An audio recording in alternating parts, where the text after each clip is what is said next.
if you're watching Fox News, I mean, it's possible you know less after watching 3 hours of Fox News. Like all content, I say this to my kids all the time, all content that you take in, and I hate that we call it content now, but that's what we do.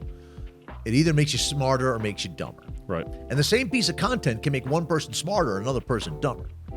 But it is possible to take in content and know less at the end of it. You're actually dumber. Well, if you watch CNN and Fox News side by side, you're hearing exact opposites. I don't watch either one. It doesn't make any sense. It's like, this can't be the news, because if it was the news, then it would be the same information. Yeah, I don't watch. I mean, honestly, like I ask people all the time where they get their news, and a lot of them don't even know.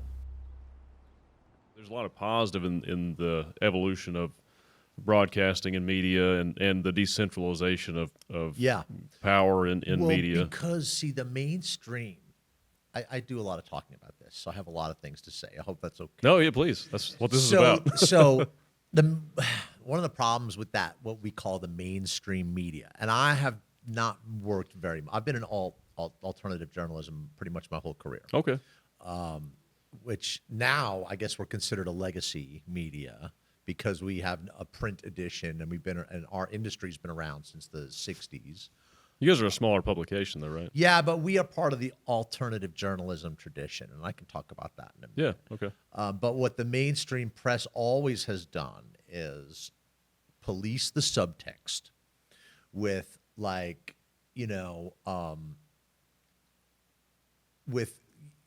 there's a class of people as criminal, like running mug shots in the paper. It's unethical to run mug shots. Most people haven't been convicted of anything. And they're human beings. It's just a way to be like, look at these black folks and how much trouble they're causing. It reinforces that subtext. Yeah. They spike stories all the time because they kowtow to advertisers. Mm-hmm. But here's the other development that Report for America put out a big report about this at the end of 2022, is that the business model upon which we've always relied, which is advertising sales, is a broken business model right now. You're not going to sell enough advertising to do the kind of reporting that needs to get done. It's not going to fund it. It's not going to cover it. So you have to diversify revenue streams. So that's where we're at right now. Like, we just started applying for grants. We brought in a bunch of grants last year. I hope to bring in a bunch more this year. We've got other products. Like, I have a ticketing platform that is kind of a slow build, but over like 5 or 7 years, that's going to start bringing in real money. We have a reader revenue program where, even though we're not a nonprofit, we've got people who just, and everything we do is free. We got people who just give us money. I don't really believe in like a paywall. I just, especially for reporting. Information, yeah. It feels immoral. It feels unethical to charge people to tell them what their city council is doing. Right. Yeah. And so that opens up philanthropy. So we've been able to get some nonprofit grants because we have a fiscal sponsor. We're a C Corp, but we do have a fiscal sponsor. And none of us are here to get rich. I mean, right. Yeah. If that's what we want, we'd all go work at the bank or something. Yeah. But yeah, so and in that space too, the business is changing in how we do it and how we report. Like, the mission is still the same, but how we interpret it is a little different. Like, you really got to think about the communities you're covering. And let's take Greensboro. Now, we cover the whole Triad, but I was just talking about Greensboro, right? Greensboro is incredibly multicultural. Sure. It's not just like 40% black, but also the students in Guilford County schools speak 118 different languages. Wow. So this is an international population. And so much media, especially like when I got here in 2000, all the media was pretty much made for white folks. And a lot of them still talk about that. And there are publications still here that cater exclusively to that audience with a little bit of tokenism for the black and brown folks, But you can't write about, let's say, the black community for white people. Like, hey, look what the black folks are doing. Right, yeah. You need to have a diverse staff to be able to speak to all these different groups and audiences. We don't define it these days as an audience. We sort of identify audiences who are into what we're doing. Sure. Yep. So for us, it's like people who are into local government. We spend a lot of our resources covering local government. We spend a lot of our resources covering elections. We're building our election guide right now for the primary. This week we put out our legislative issue, which is we track all the local, state, House, and Senate reps and what bills they sponsored, what committees they serve on, how they voted on big legislation, which ones got through the law, and when they worked together to cross the aisle to make that. We didn't make note of that too. We get all that in one place and what your reps are doing, and that comes. And no one, that's really important information. Yeah. And it's just reporting. We get all the information from the NC Legislative website. But anyway, these are our audience, or people who are into like the creative underclass. Like we write a lot about the creative underclass. That's cool. We do a lot of LGBTQ reporting. We do a lot of Black-owned business like type reporting. So that resonates with specific audiences, and there's overlap, of course. But sure, yeah. But that's what we do, and that's that's the communities we serve, the audiences we serve. Yeah, I think when you talk about corporate media and stuff I call it corporate media because. Mm-hmm.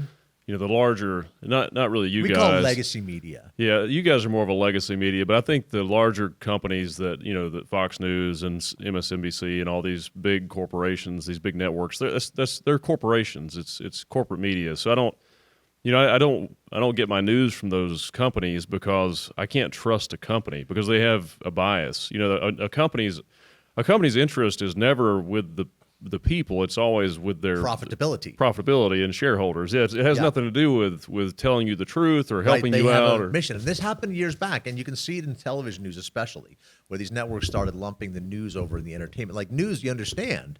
Yeah, news was how a network fulfilled its obligation to use the public airwaves. Sure, was you making content in the public interest. That's what the FCC Pact says. Yeah. And you had to do it so that you could put Mr. Ed on, in the evenings. Right. You had to do this act of service for our communities. And that really has gone out the window. And it's all on the entertainment side now. It's all just about ratings. And, news wasn't really about ratings, but you had to spend money on it. And right, it's totally different. And then these corporations, they're serving audiences and not a truth. Yeah. So it's entertainment. If you're watching Fox News, it's possible less after watching 3 hours of Fox News. Like all content, I say this to my kids all the time, all content that you take in, and I hate that we call it content now, but that's what we do. It either makes you smarter or makes you dumber. Right. And the same piece of content can make one person smarter and another person dumber. But true. It is possible to take in content and know less. At the end of it, you're actually dumber. Well, if you watch CNN and Fox News side by side, you're hearing exact opposites. I don't watch either one. It doesn't make any sense. It's like, this can't be the news because if it was the news, then it would be the same information. Yeah, I don't watch. Honestly, I ask people all the time where they get their news, and a lot of them don't even know. I source all my news from independent journalists. Well, I read the New York Times. But I don't read opinion sections at all anymore. Right? Yeah, I don't write, like and I write an opinion. Oh, yeah. I write an editorial every single week, and I've won awards for this. But I don't read any opinion sections because they're all just trying to snow me. I read reporting, and I read report. And I always make note of the byline because there's reporters that I know and trust, or that I know by reputation. I follow a lot of them on Twitter too. And even then, you've got to read it because reporters make mistakes or have blind spots and all that. Yeah. You've got to kind of read it with a gimlet eye. Have you heard of, is it 1440? I have. I've seen ads for it on Twitter, but I don't use it. Yeah, I like it. It's 1440 Daily Digest. They're it's a really non-biased, neutral. Yeah, news. I've seen them. They've been bubbling up. I look at a lot of source documents too. If they're talking about a law or a bill that's coming up that they say does this and that, well, I got to go look at the damn bill. You have to read the bill because even the people voting on it aren't reading the bill. Right. Yeah. They just know the piece in there that helps them. And then you can always, or they'll tell you the good parts and won't tell you what how we're paying for it or whatever. So I like to go to those source documents. And, I get all these I get all the police press releases in my email every morning. But frankly, what we know about police press releases right now is that when you get one of those police press releases, it's almost definitely not what happened. It is like the George Floyd press release made no mention that there was a cop's knee on his neck. Right. Yeah. The Marcus Smith case in Greensboro, he died in police custody in 2018.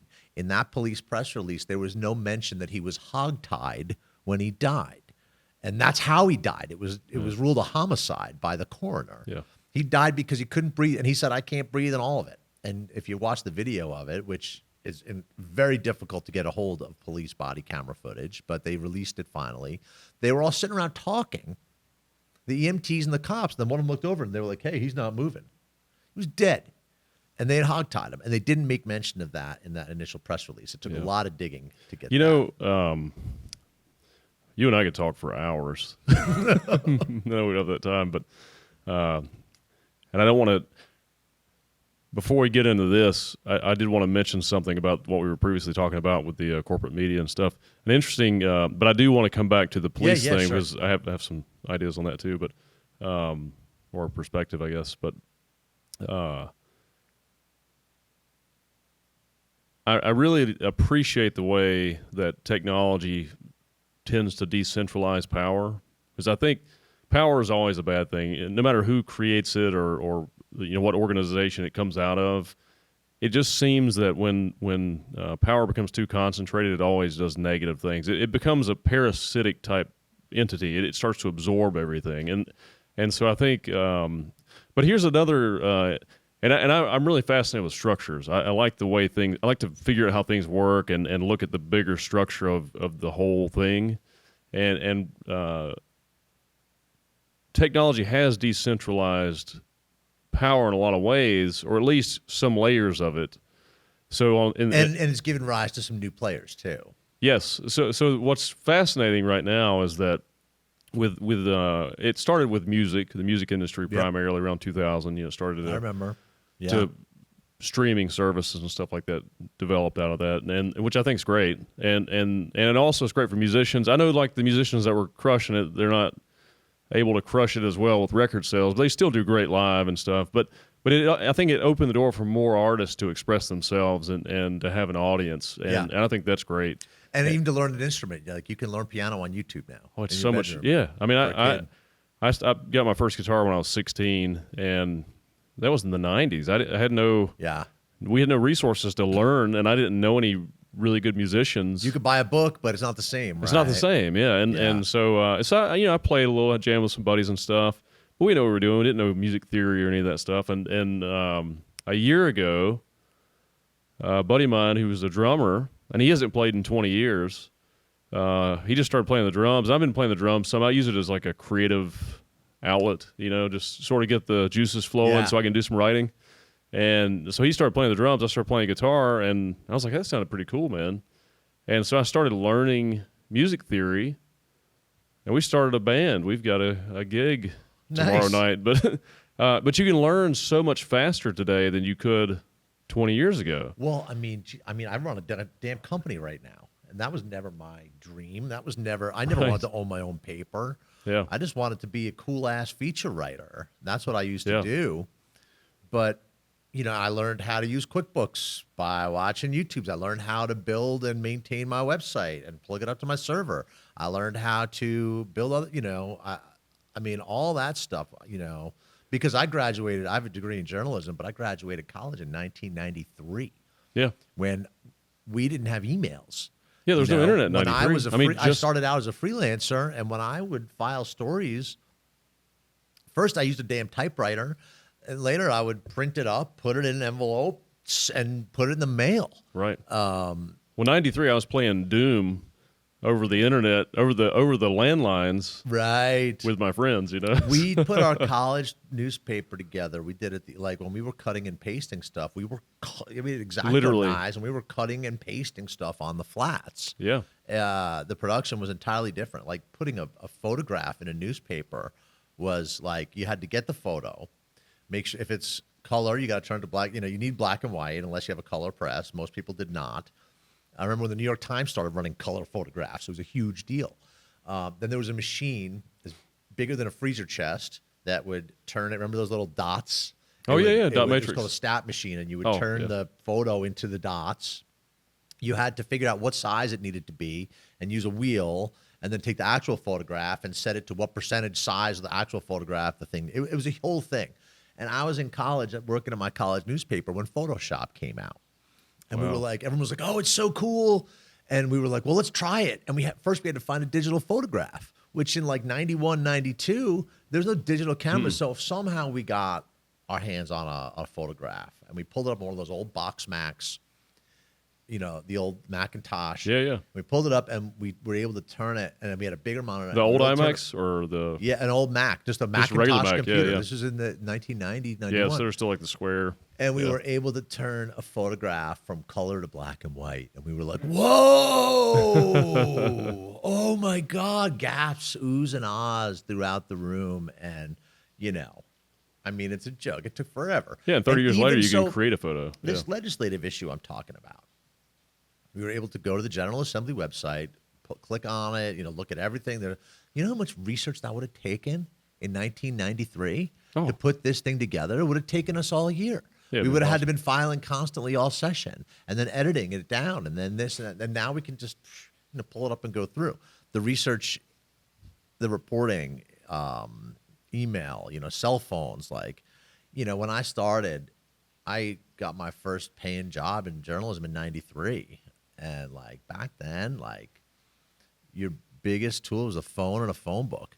And like your phone book, you would drill a hole in it and chain it to your desk because everybody would always be stealing it. It was an incredible resource. Like the phone book, which is like, what the hell's a phone book? Right. Yeah. My kids have no idea, and I don't know any phone paper. numbers to anybody anymore. I mean, I've been around. I had a Rolodex. Yeah, I did too. Yeah. And all these numbers, and it took me years, and you're always adding to your Rolodex. And as an employee, that was a big part of your worth. For many years was like, well, he's got the best Rolodex in town. Yeah, who's your contacts? Because how do you get these unlisted phone numbers? Right. And just random, and I mean, when I look at like Mad Men, his desk, he didn't even have a typewriter. He just had a desk. Like, what is he, for what? I mean, why do you even have it? It's just, to sit across from someone at a meeting for? Right. Right. Well, what's interesting today with the advance and disruptive technologies and the decentralization of a lot of media is I think it is great. It's great that because I don't think you should get anything from one source or from just a few sources of power. It's the problem we're experiencing today with the economy. The artificial inflation and pricing. You're paying $8 a jar for peanut butter because only a few companies provide your peanut butter instead of hundreds or thousands of companies. And so, but in the media world, what's interesting is that it is better because more people have access to create their own content, but then it's still sort of controlled by big corporations. It's just bigger corporations now that have their hands in everything. Yeah. Well, if you talk about like social media and all the of ways it, which is sort of a distribution mechanism. Sure. Also, there is no quality control. So like it's a golden age for bullshit too. Can I say that? I think AI can help a lot. Yeah, you can say what you want to. Yeah. I mean, yeah, AI can do like real-time fact check. They can tell you when something is totally crap. Yeah. But that's not going to dissuade people. Well, who controls the AI, huh? And that's a good question. I mean, like that is a serious thing. Because this technology is who watches the watchers? Yeah, it's the most powerful technology we've ever I used experienced. to say for so long, the future of media is small and independent. But I think so. Well, hopefully it should be. Yeah. Because like me, I can't be bought because I don't care about money. I've already like made all the sacrifices, and to let people know like where I'm coming from. And, we cover the new, we cover the news a certain kind of way. We can't be intimidated. We can't be bought. I don't care about money, and they don't really know how to deal with someone who doesn't care about money. I mean, I care about money to keep my people paid and all that. Sure, yeah. But right, like. But it's not enough. There's no money that's going to make you, I guess, sacrifice your ethics. You know, a local businessman once offered me $10,000 to write an editorial espousing his point of view. And he offered me the money before he told me what he wanted me to write. And I was like, that's not how it works, man. Right. You know, tell me your idea. If it's a good idea, I'll do it. But you don't have to, you know, buy some ads or something, which he never did. I was like, you know, I can't. He didn't understand how it all even works. He just assumed that any great story about something that somebody paid for, somebody financed it. So media literacy, you know, is a real big problem. Yeah. Even with, you know, educated people who make a lot of money, they don't know how it works. Well, in some ways, it does work that way on some levels. You know. Oh yeah, Yeah. Actually, I mean, look at like a lot of food magazines. You know, like you know, Food and Wine will call you and be like, we've identified your restaurant as one of the top 50 in the region, and we'll put you in our guide for $20,000. You know. Yeah. Right. And so, and how do you weed through that? You know, we sell sponsored content. It says sponsored content right across Sure, the top, or special advertising section or whatever. It's one of the SPJ, the Society for Professional Journalism. It's one of their guidelines. Like, you are not supposed to try to confuse a reader between what is content and what is an ad. Yeah, the worst thing is reading an article, and then at the end of the article, they're trying to sell you something. I'm like, I just wasted however long it took to read this article. Even real journalists do that. I got to tell the young people all the time, like, we're not in the ticket selling business. I mean, we are because we have a ticketing platform, Right, yeah. but you're not in the ticket selling business. Yeah. You know? So come on out and check out you know, you're not here to talk about how, you're not a cheerleader, you're not a booster, No. you're a reporter. And you try to be, you know, we talk about bias. We all have bias, Sure, you yeah. know, and to try to pretend that you are objective, none of us is objective. Right. We all, if we feel that way or not, we're all coming from a certain point of view, you know. Like, remember in the 80s, the Washington Redskins won a Super Bowl with a black quarterback named Doug Williams. And back then, talk radio, sports radio was kind of young and new. And the big conversation everybody was having at the time was, can a black guy be an NFL quarterback? Because there weren't any. And I remember thinking, I was very enlightened. I was like, yeah, I think so, you know. Meanwhile, the whole conversation was totally just So about ridiculous. white guys talking with each other, which somehow was the mainstream point of view. That's Yeah. bias. Yeah. So it's there, whether you acknowledge it or can see it or not. But what I say to them, to my people, is like, forget about objectivity. I don't think we can be truly objective, but we can be fair, Yeah. right?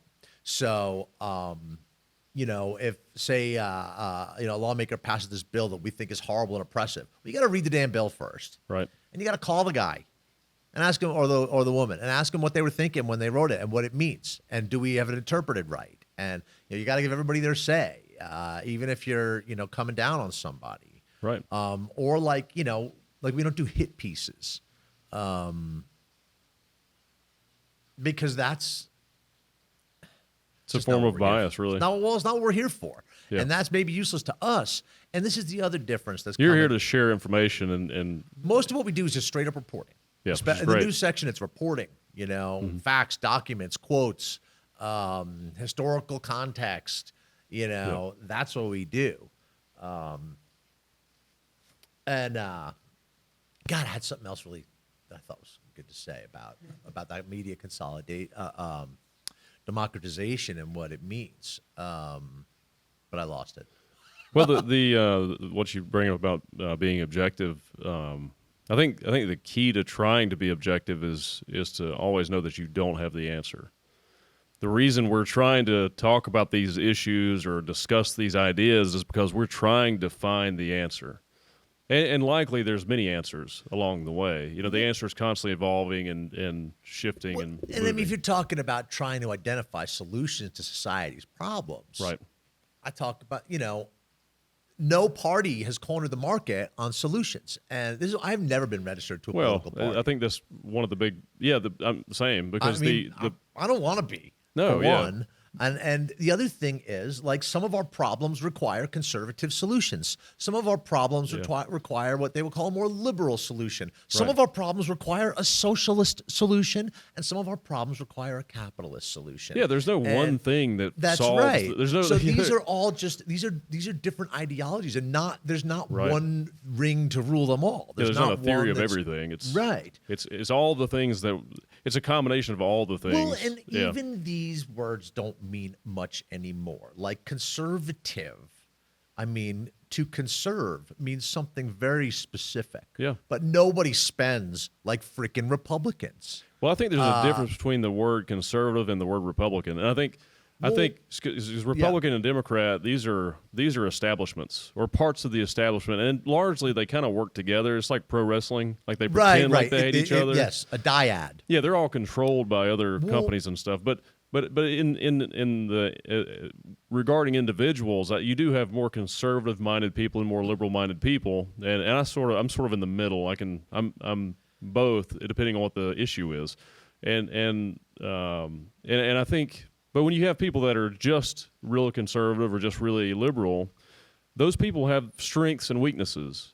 And in our current society, we're so divided on so many issues because there's so many different bubbles, and a lot of this is corporate driven. Well, of course, we as human beings globally. But forget that. Just as Americans, we agree on more than we disagree. For sure. Nobody likes government waste. 'Cause we all need the same identify it in stuff. different ways. Nobody wants human suffering. Sure, there are people who do. But see, you have to go into the root of these things. And here's what these words mean. Okay, liberal, conservative. All of these concepts hinge on change, status quo, moving on from it or maintaining it. This is Right. why Buckley said conservatives stand athwart the pages of history, saying stop. So, like, middle of the road means like and the default position, middle of the road, is progressive because we are designed to move forward. We're not supposed to be a time capsule and stay in the same way. Right. So that's middle of the road. One click to the right, you got your garden variety Democrat who wants to perhaps accelerate the pace of change, more towards justice, more towards equity, equality, whatever. And your run-of-the-mill Republican is happy with the status quo and it's like a slower pace of change. 2 clicks to the right, you've got a conservative who is more anti-change versus like a liberal, which is 2 clicks to the left, who is a little more progressive. Then you go 3 clicks in either direction. On the right, on the left, you get a radical, like the Weathermen. They are willing to espouse violence to enact this change. Right. And the equivalent on the right is called a reactionary. A reactionary, like the Klan, is willing to actually go backwards in time. And those two is are the willing to same. use extreme measures to get it. And Mm-hmm. they are all part of the opposite ends of the same spectrum. They're just a mirror of each other. And almost all of us live within a couple of degrees of the dead center. Right. Yeah. And I've talked about this on here a lot too. Is that people need to understand that if you're more predisposed to conservative ideas or more predisposed to liberal ideas, then for one thing, there's a lot of people trying to manipulate you and manipulate your ideas and control you based on your ideas or your predisposition to certain perspectives. But what I like to tell people is that if you're conservative, you're less. Conservatives are typically better with structure and organization and implementation of ideas. And I got to and- stop you because that's not true. Well, let me finish this Right. idea. And I'm definitely speaking broadly, but they're typically conservatives are more they're more even in some ways more grounded, and then liberal minded people are more typically more creative. They're more open to change. They adjust faster. They aren't afraid of change. And they're typically more empathetic and compassionate towards other people. Like they typically care more about social issues, but the weaknesses of both of those groups of people, like conservatives aren't as creative typically, they're resistant to change almost to the point where they would rather just live in a bad situation than even take a chance with the change, and they're also not always the best at coming up with new ideas, and liberals, their weaknesses are sometimes they're too easy to change. Like they go with the flow too quickly. They aren't always the best at implementing their ideas. They're a little less organized a lot of times, especially if you're more creative, and they so what I always say is that in a productive society, if you want to have the most productive society, you need both of those minds working together, because they're filling in the blanks for each other. Right. And so they should be, when done correctly, they should complement each other. But Right. look at what's happened, okay? Talk about Republicans are better at taking care of business. The Republican-controlled House only passed 37 bills this year. This is in D.C. They usually pass hundreds of bills into law. This year, they were absolutely and completely and utterly ineffective. They got rid of their speaker, impeached their speaker for the first time in history. They only passed 37 laws, the House. Like, that's 10% of what they normally do. So they were completely ineffective. Their systems were rendered totally inoperable by design. So, and Republicans, like where I grew up around country club Republicans who were very much attuned to, and their issue was keeping the government out of business, capitalists. Well, it's not like that anymore. Most billionaires are not Republicans. Right. And frankly, the Republican Party realized. Most billionaires donate to both parties too, pretty equally. Well, if you're in business, you don't donate to everybody. You're Yeah. agnostic. You just want someone. You want to back the winner, Right. Because you want favorable legislation. And on that level, they are all the same. Yes. You can Yeah. draw a straight line between campaign contributions and favorable actions and Absolutely. decisions. They are all the same in that regard. Yeah. They dance with who brought them. Right. But then, so what happened, of course, during this era of the Southern strategy, and this is something that Barry Goldwater warned about, the Republican ideas after the 60s and Vietnam, Republican ideas were incredibly unpopular, and people loved Social Security. They loved, and of course, the highest variable tax rate was like 95% on your after like $50 million a year or whatever. Yeah. And the only reason they were able to stop that was by they started talking about abortion, and they brought in the religious right. Now, Almost a distraction. yeah. Well, they needed the numbers. Yeah. They needed the numbers. And Barry Goldwater said it. He was like, if we bring these folks into the party, they are going to take over the whole thing like a virus. That's not exactly what he said, but there's a quote out there about what he said about getting the evangelicals involved in the Republican Party, which, of course, they're not allowed to do. Churches are not allowed to be political. We're talking about all these infringements of the structures that built this country. Yeah. You're not allowed to give political talks in your church. That's why you don't have to pay taxes. Right. But wait a minute. There's a whole enclave in the Republican Party that wants a theocracy. And not the kind of theocracy that Jesus, this is not a Jesus-based religion. Yeah. They talk about it, but it has nothing to do. I mean, I'm not religious, but Religion's always been used to control people, though. Well, I've read a lot of scripture. I went to a Jesuit university. I was raised Catholic. I was an altar boy, all that. Yeah. I grew up very, very religious, yeah. Yeah, I understand the catechism and all that. But, Jesus didn't say a word about gay stuff. Right. I seem to remember when everybody was hungry, he gave them all fish and bread. I don't think he charged them for it. Yeah, he was always his whole thing was heaven is on earth if we make it. Jesus spent a lot of time talking about people in prison. Sure. He spent a lot of time talking about immigrants and the sick. Yeah.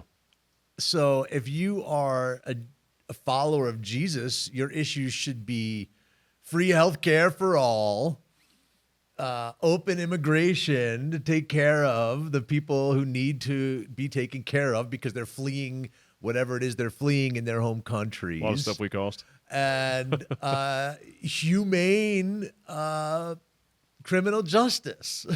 Yeah. Well, I mean, I think what he was saying is that we're all the same person.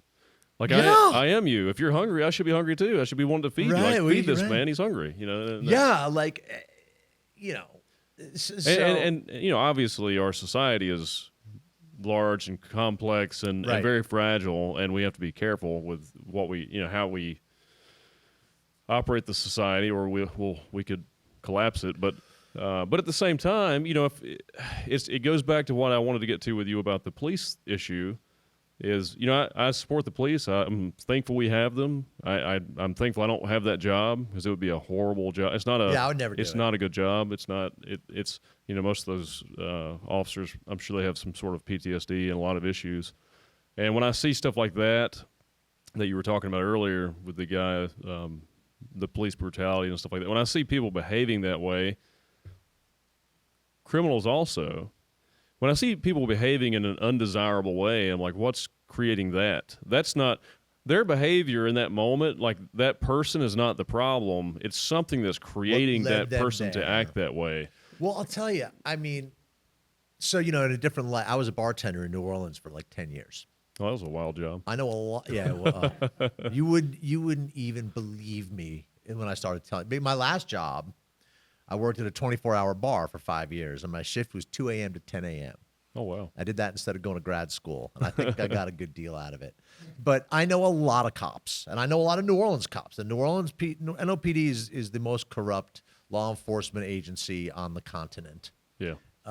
They were taken over by the FBI in 2010 because they had so much corruption. One of my oldest friends, Terry, he just made captain, and he is a great guy, and I've known him since before he was a cop. I've known him since I was a teenager, and I also know that he has seen and done things that he's got to lie about for the rest of his life. And the problem with law enforcement, and my father was a prosecutor, I should say that too, in Nassau County, Long Island, and I know a lot about how it works. Yeah. And the problem, and I've done a lot of police reporting, where like they can't solve a crime and I make like 6 phone calls and find out 25 things they didn't know. I'm like, what do you got? How are you even investigating this? What do you do all day? There are plenty of really decent, hardworking guys on the force. It only takes like 3 or 4 guys to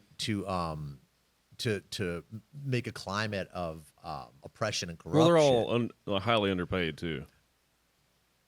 I think it's Nassau County there makes 6 figures. NYPD makes 6 figures. Yeah, it's extraordinarily expensive in New York, though. But in New York, New York is Giuliani good. It's a good job. See, Giuliani started paying the cops more because the cops couldn't afford to live in the city. Yeah, and then all the other police departments around there had to raise their rates to compete. And firefighters make good money up there too. Yeah. In New Orleans, they didn't make very much, but there were so many side ways to make money, and there was a union, and there was like we don't even have unions in North Carolina except the cops have one. Right. There's so many problems with the way we police, and of course, the whole institution is based on slave catchers. That is the roots of modern law enforcement. But we talk about alternative forms of policing, and I talk to this about cops I know. I'm like, you guys shouldn't be out there taking mental health related calls. You don't have that kind of training, and they're like, yeah, you're right. It just becomes, let's just call the cops. Right. There's somebody crazy walking around the neighborhood. Let's call the cops. There's a party next door. Let's call the cops. There's a guy standing on his roof wearing a bird outfit. Let's just call the cops. And it becomes this sort of catch-all. Right. And I got to tell you, these guys aren't like fighting crime. You understand? They're responding to calls. Yeah. And I know from my bartending days that having a uniformed cop in the room is a very strong deterrent. Yes. From anyone who can see him, and anyone who can see that cop is a very strong deterrent. It's like sometimes they put an empty cop car by the side of the highway to make sure people aren't speeding. And in that way, law enforcement stops crime. Like if you're committing a crime and you see a police car coming down the street, you stop doing it. Right. But like You know, all they're doing is coming in after the fact. So all this huge wave of gun violence. Law enforcement isn't the solution to a huge wave of gun violence. Right. You know, most people, when they get murdered, like, nobody gets murdered for nothing. I mean, yeah, these days actually it does seem to happen, but it's still very few in the vast majority of murders are committed between people who knew each other. There was a reason. Yeah. At least in their mind. Right. You know, some act of aggression. And it was an impulse. Sometimes it's planned or whatever, but how are you going to stop that?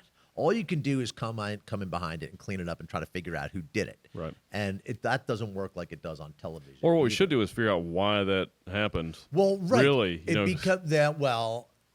It's a policy issue with guns. There are way too many guns. Well, I don't think it's necessarily a policy issue with guns. I think it's more of a policy issue with I think the biggest problem in our society is poverty. And even if you look at the Triad, our poverty rate here is high. It's like 22%. It's growing. And if you don't fix that, then you're going to have all these other problems because that's the biggest source of problems is poverty. And think about it this way. Like, a life of crime is very hard to maintain. Unless you're really smart, you know, like a street level drug dealer makes basically minimum wage, right? With no money going into Social Security, there's no plan. No, it's just some quick money, and you Survival. see people doing it, and like any sort of opportunity is a better opportunity than that, unless you want to become a kingpin or something. In which case, that's a good business. Americans love drugs. They always will, but the whole drug war is nonsense. The whole war on drugs is ridiculous. Well, why are we declaring war on our own people? It's just the war on poverty. That's really what it is. We're declaring war on ourselves. I wrote about this why this can't week. you take drugs? Why it makes no if weed is legal in like 39 states now. It's when it should be. It should be legal everywhere. So, all drugs should be decriminalized. I did some writing about this last week, actually, and we talk about colonialism.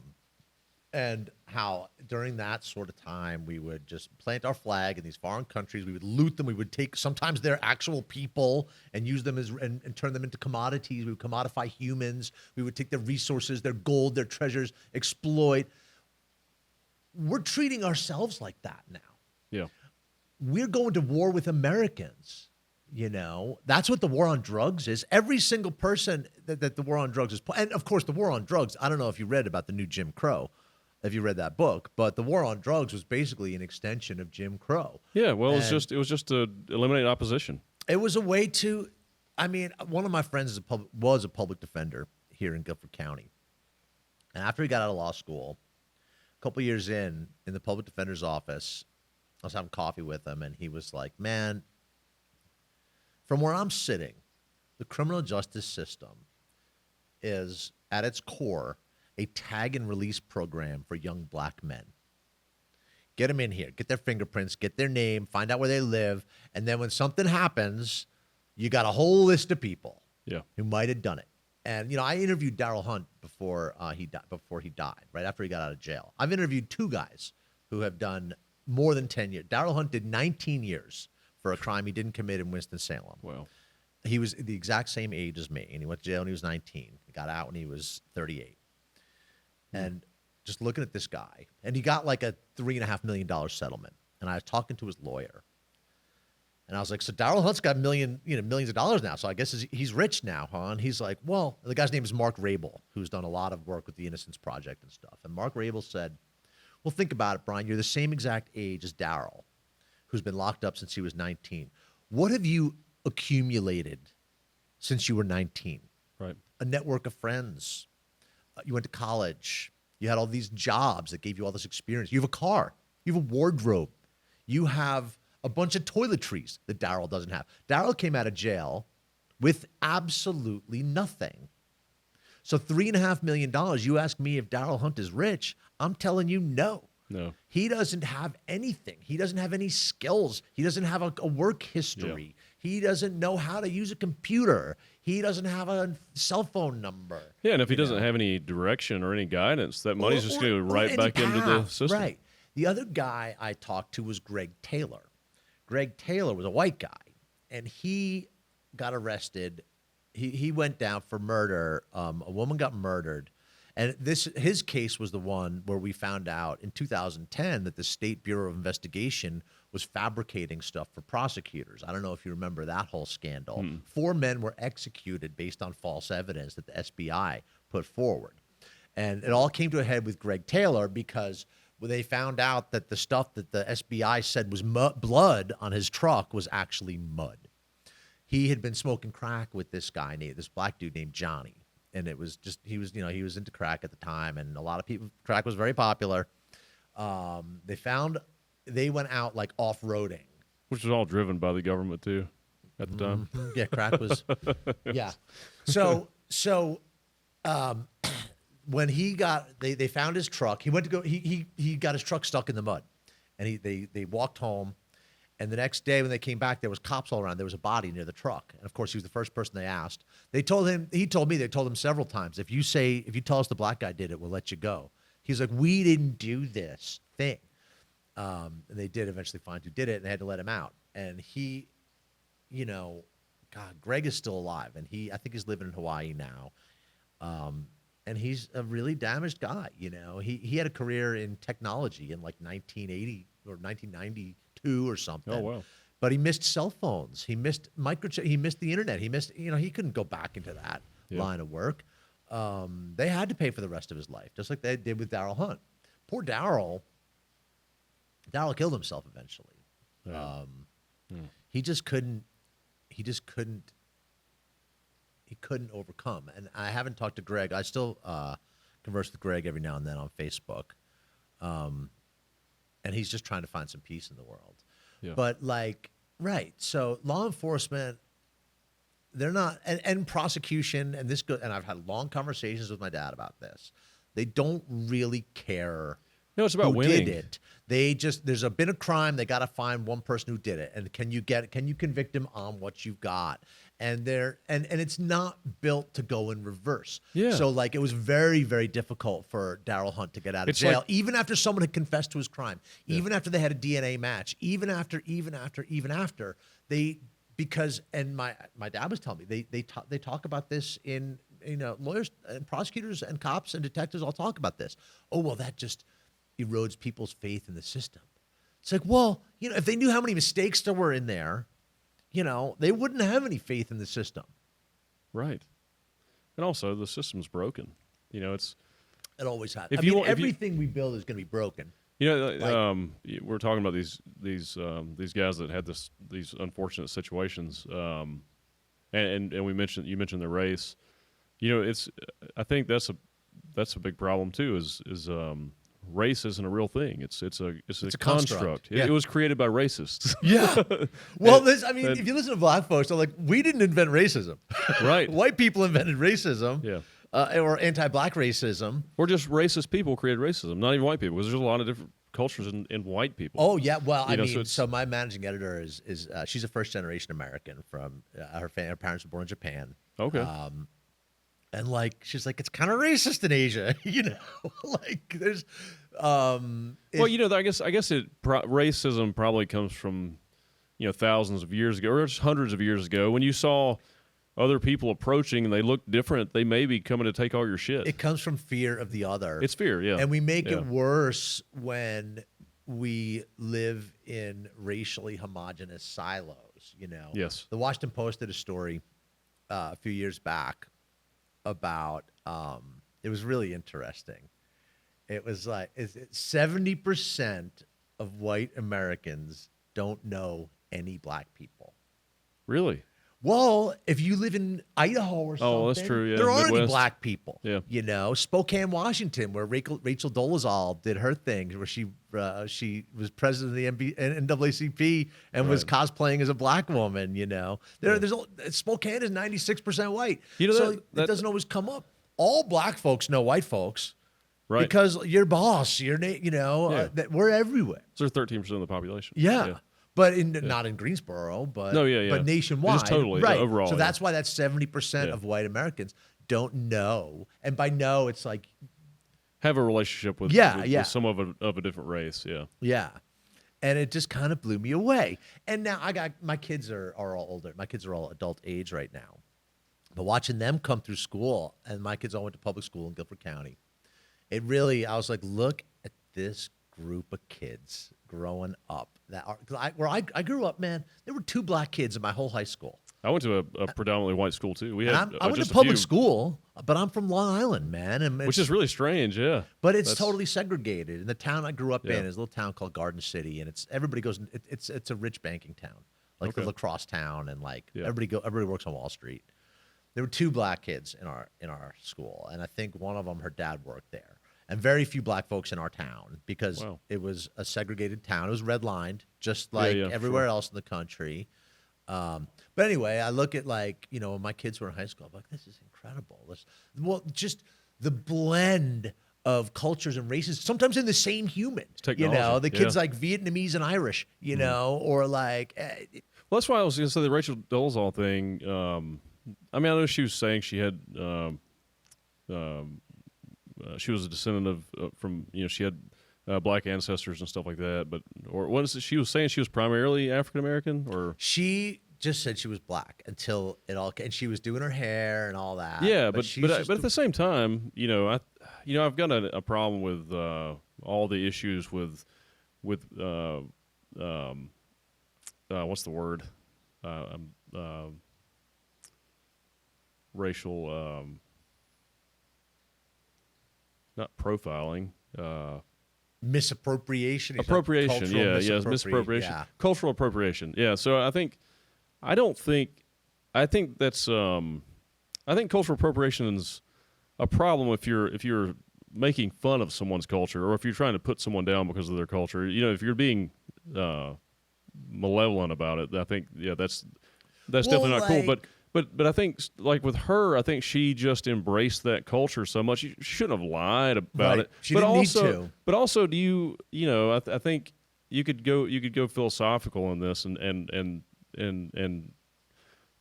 what does it mean to be black or white or Hispanic? You know what I mean? If you embrace that culture, then it's I think it's more about culture than about your skin color or your genetics. Well, Because so like we're all 99.9% the same. this is why we started capitalizing black and brown in print and not white, because what does it mean to be white in this country? It doesn't really mean anything. It's not tied to a particular heritage. You know what I mean? Yeah. Being black in America means something. That's true. Yeah. It is Yeah. a culture. It is a mindset. It is also all the bullshit that black folks. I could never be. I wouldn't last 2 weeks as a black guy in this country, man.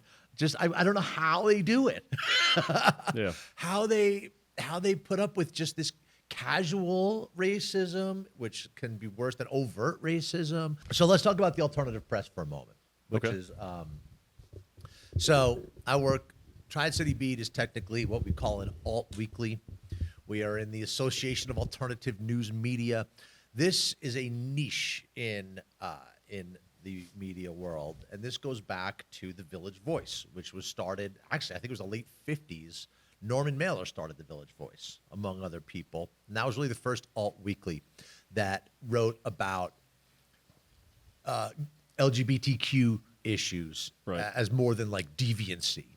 Yeah. That really wrote about the underground culture and the creative underclass. That took a writer named Nat Hentoff, could reframe issues that all the daily newspapers were all in lockstep about.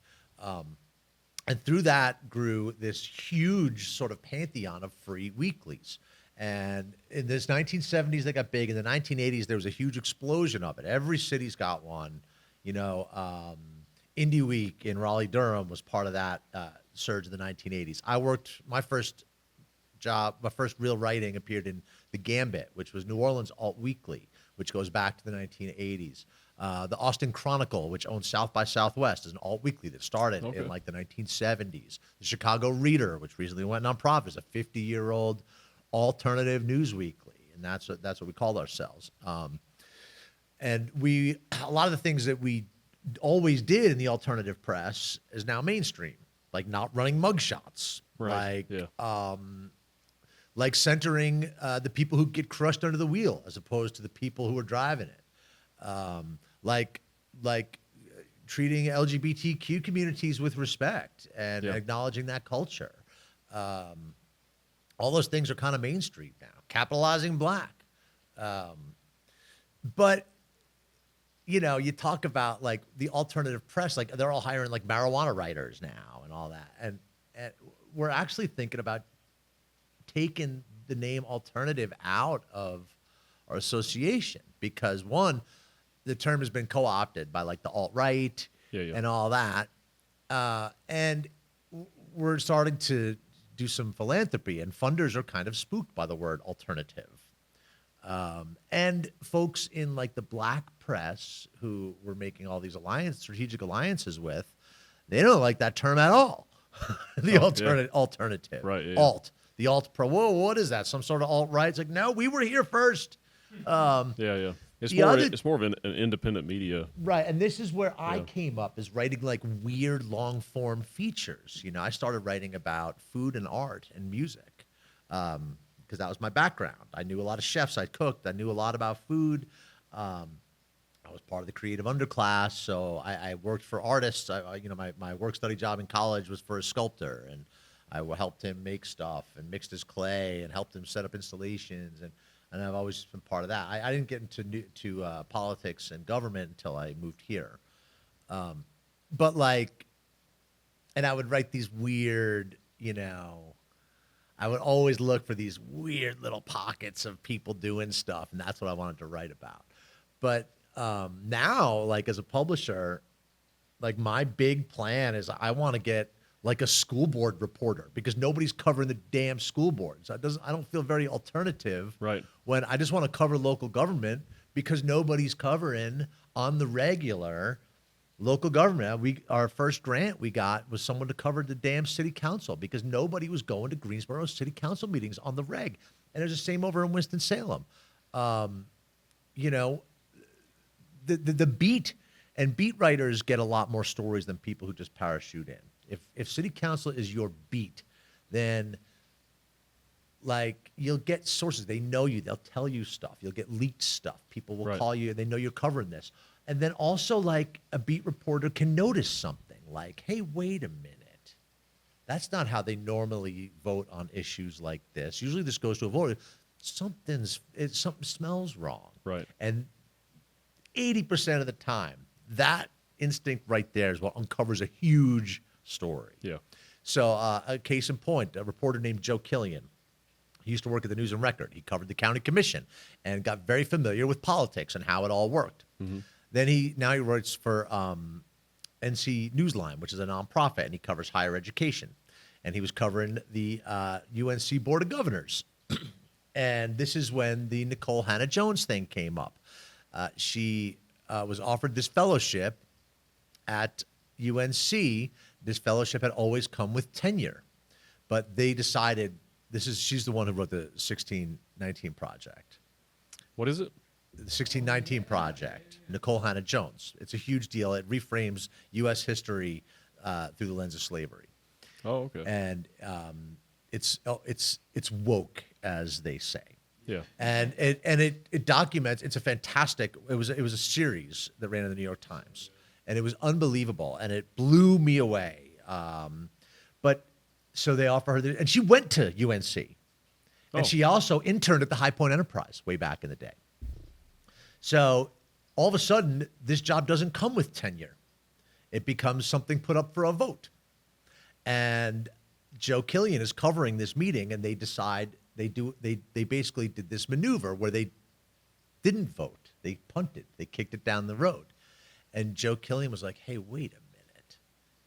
I've seen this maneuver before. And he started digging, and that's how he discovered that Nicole Hannah-Jones wasn't getting tenure, even though everybody else did. And then they made a records request and got all these emails from Hussman, who named the Hussman School of Journalism, how he didn't want her there at all. And in between the Board of Governors, how are we going to push this off to the side? And it was a huge story.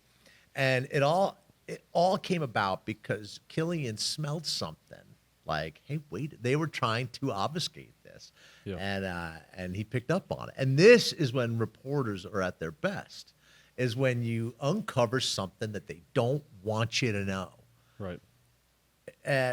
Orwell said that. Like, journalism is publishing something that somebody somewhere does not want you to publish. That's what journalism is supposed to be. And everything else is public relations. Oh. Yeah. Somebody somewhere is like, God, I hope they don't do that piece. And then the highest expression of journalism is investigative work, where you start gathering documents. The truth is always out there. If you're trying to find something out that happened in a government circle, there is a document. There is a paper trail. Yeah. And there are emails and or texts, which we can also request through public records requests. And if you got the right shovel and you can start digging, you can find out all kinds of stuff. We found out that a city councilman was a confidential police informant once a few years ago. Wow. Through an email public records request. We were looking for something else, but that's what we found. And she's still in office. This story that we worked so hard on, it was such a scandal. Nobody cares. Not really. And she was the chair of the Occupy Greensboro group too, and she was reporting on them to the police after every meeting. Wow. Yeah, so that I've always worked. That's all I ever wanted to do was work in the alternative press. I wanted to write weird long form features. I don't write much at all anymore. Okay. It wasn't my dream to own a newspaper. It wasn't, one day I'm gonna, I got fired from my job, which I knew was coming. The staff quit. We put our money together. It was $47,000, and that is how we made Triad City Beat. And that is 10 years next month, That's which awesome. is amazing to me. The other two guys have peeled off. Jordan Green is an investigative reporter now with Raw Story. Eric Ginsberg writes about food and justice out of Raleigh. I'm the last guy standing, and I was like, one day I'll be a publisher. No, that's not how it is. And I'll tell you, this seat that I sit in, the only reason I'm the one who's doing it is because nobody else wants to do it. Right. And if they do, they have no idea what they're talking about, if they really want to do my job. I mean, you want my job, please do me a favor and take it. Right. Now, is most of your publication digital now? I mean, we still print, but we switch to every other week in print. So like an alt weekly, we're not even weekly. Everything's digital first, right? Especially news goes up on the website as soon as we can. All my news I read is digital. Yeah. Well, I have to. I mean, I've got to read it as it comes out, as it happens. Yeah. When in my own news diet, So I do want to say that. So we are doing a couple of events this year. We have a First Amendment training on January 17th. You can find out about that through our Facebook page or on our newspaper or on our website. And we are having a 10th anniversary event on March 20th at the Flatiron. We've got Molly McGinn and the Queen Bees are playing. That's where we're playing tomorrow night. Dynamite. Oh, I love those guys. I quit drinking about 12 years ago, but I used to be pretty amazing at it. Well, I mean, either I was great at it or terrible at it, depending on who you're asking. But I used to do a lot of drinking at the Flatiron. I love that little bar. We are also doing a major fundraising effort to help us cover the election. We have a huge election this year. It's terrifying, and we're trying to raise $20,000 to help with our election coverage. Okay. So I'd love to get that message out to the people. I just am final. I've got my next meeting is with our fiscal sponsor to talk about this fundraiser, and I'm going to launch it probably before the end of the week. But the party's going to be dope. I can't believe it's been 10 years. I had to go through the archive. I'm going to release like a lot of our work, for the last 10 years over social media. Oh, that's cool. And it took me 3 days to go through. We've got thousands of stories. It took me 3 days to go through it. I pulled 225 of them out, and I still omitted so many good ones. And I'll be pushing those out, in bits and drips and drabs over the next 10 weeks. And I was like, oh my God, I can't believe how long we've been doing this, man. And how fast it went by, right? It did and it didn't. I mean, it was also the days were long, but the years were short, right? Yes. They say that about having kids.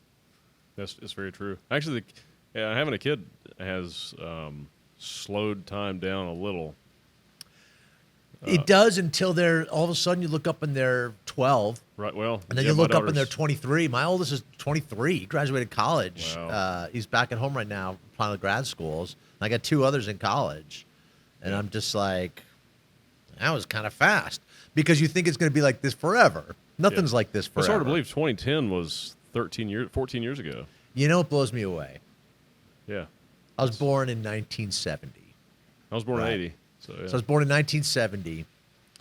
And I think about so it's 2024. 13 years ago, it was 2011. That's not that long ago, right? 13 years before I was born, it was 1957. And people were driving Cadillacs with big fins on them. Right, you know? Like, that was only 13 years before I was born. Crazy. Like, there were greasers and, like, sock hops and, like, hula hoops. I'm like, well, what is happening? You Right. know? Yeah, exponential growth. Well, that's, they talk about the singularity, how that spiral is tightening and tightening and tightening. Seems like we're close. Yeah. And we're heading towards that intellectual big bang, the half-life of technology, tighter and tighter. And It seems that technology makes us better, so hopefully that's the case. it can make us better. Yeah. But look how shitty everybody is to each other online, Yeah. Well, there are blips. Yeah. As we get better, there's really bad little blips that. Well, I mean, I think about when the country was industrializing and Right. building bridges and how many horrible accidents there were, like the Hindenburg, right? Well, let's fill it with hydrogen. What could go wrong? Right. We'll fly around with a look giant how bomb. it floats.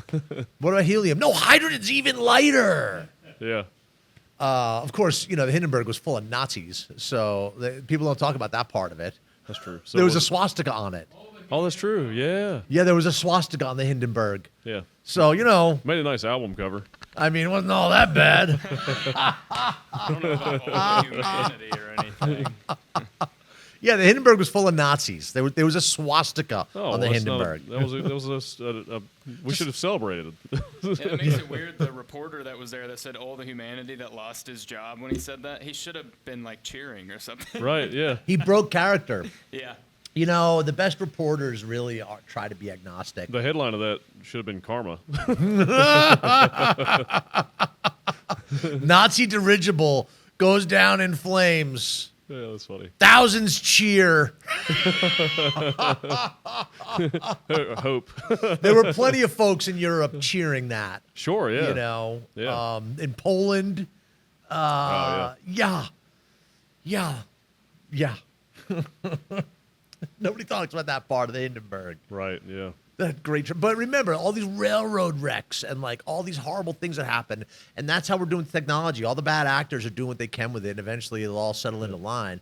It's a very exciting time to be alive. The hope with the current technological atmosphere or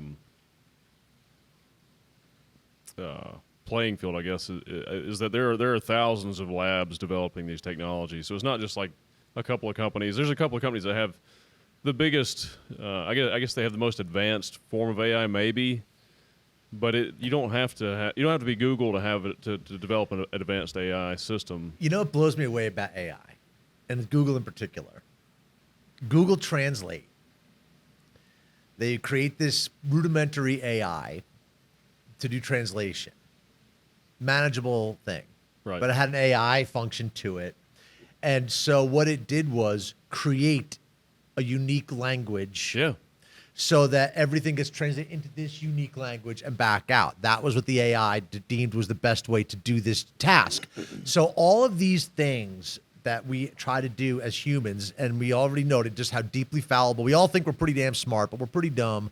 And once we hand over all the decisions to the AI, they're going to start coming up with solutions that people will be like, "Oh my God, why? How did we never see that? Yeah. Or we never would have done it that way in a million years." And that's what I think that singularity is approaching, is that an intellectual big bang, and maybe it's driven by machine learning, probably, Well, or at least there's an AI is aspect of that us. to it. It's just a manifestation of all of our knowledge and information. So it is us, and it's an expression of humanity collectively, which I think collectively we're pretty good. I think there's just we're really bad at selecting leaders. We Well, it's because anybody of any value doesn't want to do it. It's a crap job. well, yeah. And, I mean, we elect a lot of sociopaths.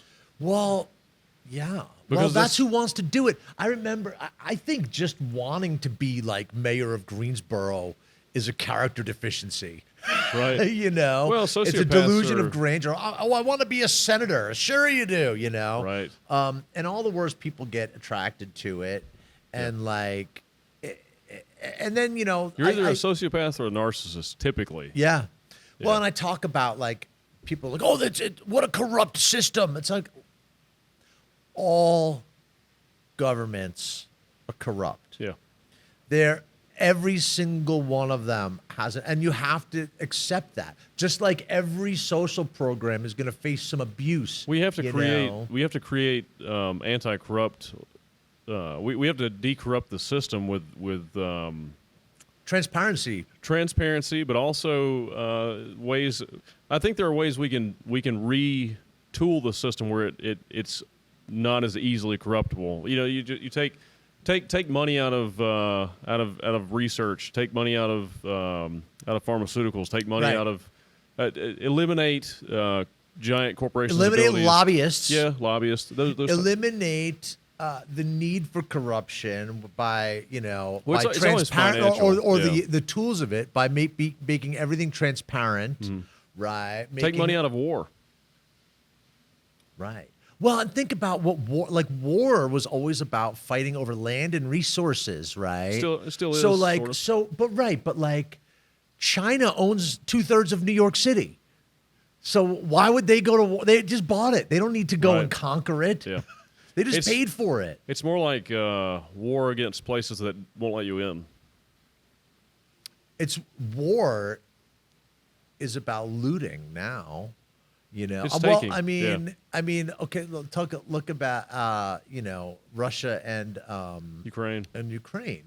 They want the land and the resources. They want to loot it, and they want they Well, want the it's- people to all go. You know, I think it's us join the too. Russian army. I think it's us too. We want to control Russia. You know, we want to control that region, and it's I mean, not you us. say we. It's, Most Americans don't give a shit it's about any of it. corporations that want to control markets. They want Yes, to control. yes. Yes, it's corporations that want to control Russia. They want to wanna sell their contr- crap in China. Yeah, without China the too. tariffs. Yeah. The you Middle know? East, it's all the same. It's either there's a lot of money to be made, and you know, an advantage of fighting a war in Ukraine indirectly is that the weapons manufacturers still make a fortune, Sure. and we can sort of stay out of it. And then in the Middle East, we did the same thing. You know, in the Middle East, they didn't even consider those wars. They were No, conflicts. that's just a day. Yeah, but I mean, Sometimes you got to shoot somebody. if you just step back and look at the big picture of it, we're fighting Iraq and Afghanistan, two companies with a combined GDP of $240 billion. Like, they wouldn't even make our top Fortune 500 companies. That's not enough to fuel up our cars. No, it's not. Right. It's not. It's just it's a machine that makes money. Well, And it's, money and is it's, money is the source of all of it. It's not just money; And it's so- power too. But it's Well, they're really closely connected. Yes, And so look at yeah. how much of our budget we spend on armed forces, on warfare. yeah. Even though, like, who we fucking fighting? You know, I mean, all these. So this is an industry. These are jobs programs for weapons manufacturers. This is a propped up industry. And if there's a conflict in the world, we're part of it. We're involved. Oh, sure. In it. Yeah. You know, We're because almost we have all the, you know, because it's a business. yes, And we, you know, we're the best at it. it's a business at the cost of right. thousands of people's lives. Yeah, innocent lives. All right, I got about 10 more minutes, man. We can wrap it up.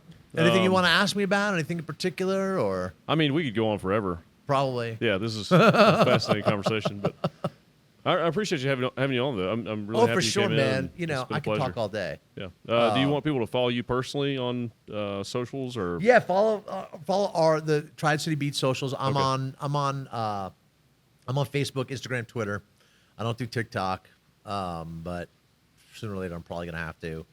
No, maybe. And I'm on LinkedIn for whatever that's worth. I'm starting to, you know, we're always looking for new audiences, so I've started posting our shit on Nextdoor. Okay. Yeah, Because, well, how do you fucking reach readers? that's true. Right? Yeah. I mean, There's a lot of how people do you on get there. through all the noise, man? Like I said, I'm competing with women in sheer dresses dancing around. Like, that's very compelling content for a lot of people. Right. Yeah. And like, how do you, one of our big goals is just to get people interested in something real. Like, Yeah. whether or not you like politics, you must acknowledge it has an effect on your life. Whether you want to get involved or not, especially on the local level. Like city council, man, city council has an enormous effect on your life. County Right. commission has an enormous effect on you, and you can run into the mayor of Greensboro at Friendly Center. These folks are accessible, and Yeah. even if you don't, and this is what I tell local business folks who want favorable decisions. I'm like, take $1,000 and give $200 to 5 city council candidates you think you can win, and now you got a seat at the table. It's not that it's there's nothing illegal about that. It's how our system is, and what astonishes people is not that you can do it, but just how cheap it is Yeah, how easy to it is get do. time with a county commissioner. Make a $200 donation to their campaign, and they want to meet you. Yeah. All right, excellent. Thank you for having me. Yeah. I really appreciate the exposure. I'm trying to just My I'm just pleasure. trying to get out to as wide, just like you, man. I'm trying to get out to as many people as I can. That's it.